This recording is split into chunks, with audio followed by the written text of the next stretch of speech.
O livro de Ester é um dos livros mais interessantes e curiosos da Bíblia. A história se passa 100 anos após o exílio babilônico dos israelitas de sua terra. E embora alguns judeus tenham retornado a Jerusalém, como Esdras e Neemias, muitos não o fizeram. O livro de Ester é sobre uma comunidade judaica que vivia em Suzã, a capital do antigo Império Persa. Os personagens principais dessa história são dois judeus, Mordecai e a sua sobrinha Ester. E também há o rei da Pérsia, que é uma espécie de bêbado nessa história. E o oficial persa, Amã, que é o astuto vilão. Agora, esse é um livro curioso na Bíblia, principalmente pelo fato de que o nome de Deus não é mencionado nenhuma vez, o que pode parecer estranho. Quer dizer, a Bíblia não é sobre Deus? Mas essa é uma técnica brilhante do autor, que aliás é anônimo. É um convite para ler essa história em busca do mover de Deus. E há sinais disso em todo lugar. A história é cheia de coincidências muito estranhas e inversões irônicas, e tudo isso força você a ver o propósito de Deus por trás de tudo.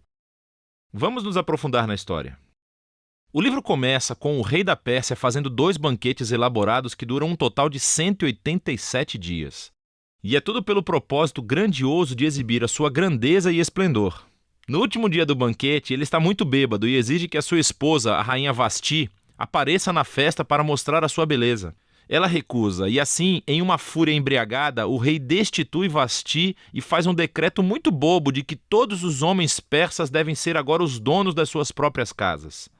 Então ele realiza um concurso de beleza com o objetivo de encontrar uma nova rainha. Isso é como uma novela muito ruim, mas é aqui que conhecemos Ester e Mordecai. Ester esconde a sua identidade judaica, entra no concurso de beleza e vence.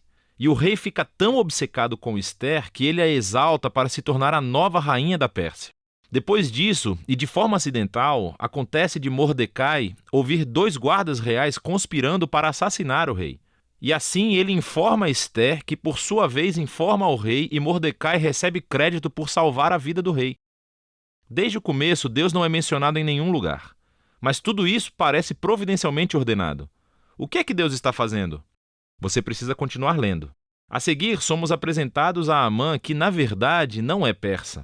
Ele é chamado de Agagita. Ele é um descendente dos antigos cananeus.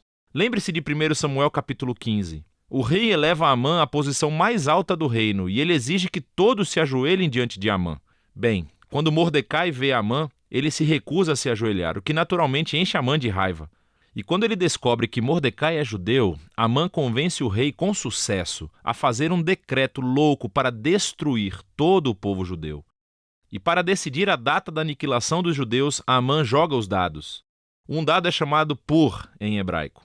Guarde isso para mais tarde. 11 meses depois, no dia 13 de Adar, todos os judeus morrerão. Amã e o rei então fazem um banquete para celebrar a sua decisão, que foi realmente terrível. O foco agora volta para Mordecai e Ester, que são a única esperança para o povo judeu. Eles criam um plano onde Ester revelará sua identidade judaica ao rei e pedirá que ele reverta o decreto. Mas aproximar-se do rei sem um pedido real é, segundo a lei persa, um ato que merece a morte.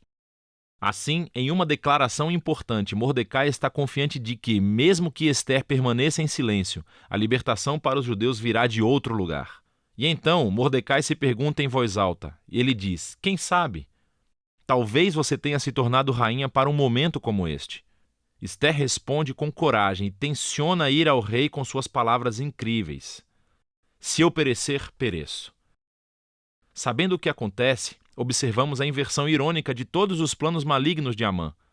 Então, Ester realiza um primeiro banquete para o rei e Amã, e diz que quer fazer um pedido especial para ambos em um banquete exclusivo no dia seguinte. Então Amã deixa o banquete totalmente bêbado e vê Mordecai na rua. Ele está enfurecido e ordena que uma lança de madeira bem alta seja construída para que Mordecai possa ser morto nela pela manhã. E quando parece que as coisas não podem piorar mais para os judeus e para Mordecai, de repente a história muda. Acontece que naquela noite o rei não consegue dormir e escolhe as crônicas reais para leitura na hora de dormir. E ele acaba ouvindo sobre como Mordecai salvou a vida do rei. Ele tinha esquecido completamente. Então, pela manhã, Amã aparece para pedir a execução de Mordecai. E o rei, nesse momento, ordena que Amã honre Mordecai publicamente por salvar a sua vida. Então, agora Amã tem que levar Mordecai pela cidade em um cavalo real, pedindo a todos para louvá-lo. Este momento na história é um pivô para todo o livro. E assim começa a queda de Amã e a ascensão de Mordecai ao poder. Veja como funciona. O dia seguinte é o segundo banquete de Ester. Então o rei e Amã chegam e Ester informa ao rei que, em primeiro lugar, ela é judia.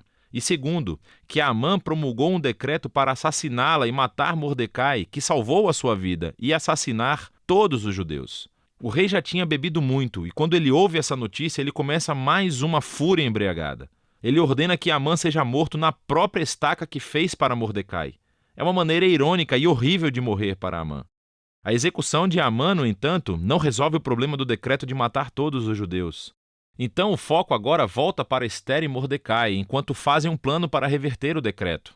Eles descobrem que o rei não pode revogar um decreto que já fez. Em vez disso, o rei manda Mordecai emitir um contra-decreto. No dia marcado em que todos os judeus deveriam ser mortos, dia 13 de Adar, os judeus são ordenados a se defender e a destruir qualquer um que conspirasse para matá-los. Então, Mordecai, Ester e os judeus em todos os lugares fazem banquetes e festas para celebrar esse novo decreto, e Mordecai é colocado em um assento ao lado do rei. Por fim, chega o dia do decreto, e os judeus triunfam sobre os seus inimigos. Primeiro, eles destroem a família de Amã e depois qualquer outro oficial persa que tenha se juntado à conspiração de Amã. E, no dia seguinte, eles têm permissão para destruir qualquer um que conspirasse contra eles em todo o reino.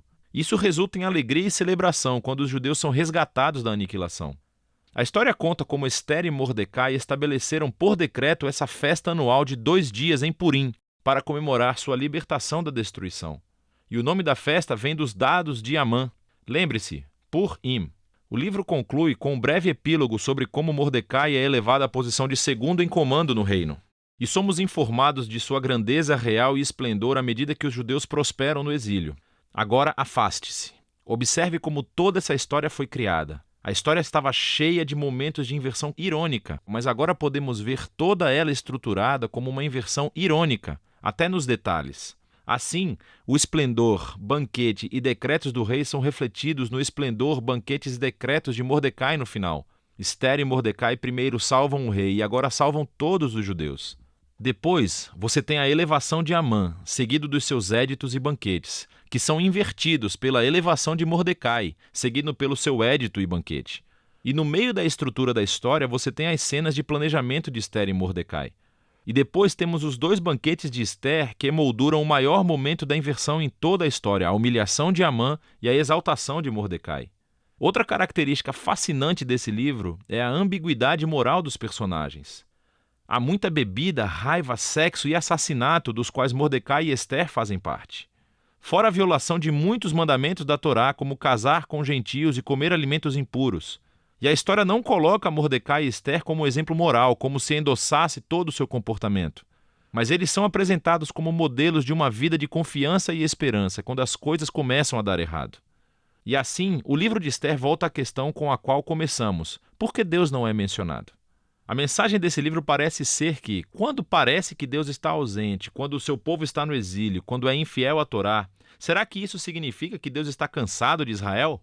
Será que Deus abandonou as suas promessas? E o livro de Ester nos diz que não. Ele nos convida a ver que Deus pode e trabalha no meio da confusão e ambiguidade moral da história humana. E ele usa a fidelidade de pessoas moralmente comprometidas para realizar os seus propósitos. E assim, o livro de Ester nos pede para estarmos dispostos a confiar na providência de Deus, mesmo quando não podemos vê-lo trabalhando. E esperar que, não importa quão ruim as coisas fiquem, Deus está comprometido em redimir o seu mundo. E é disso que se trata o livro de Ester.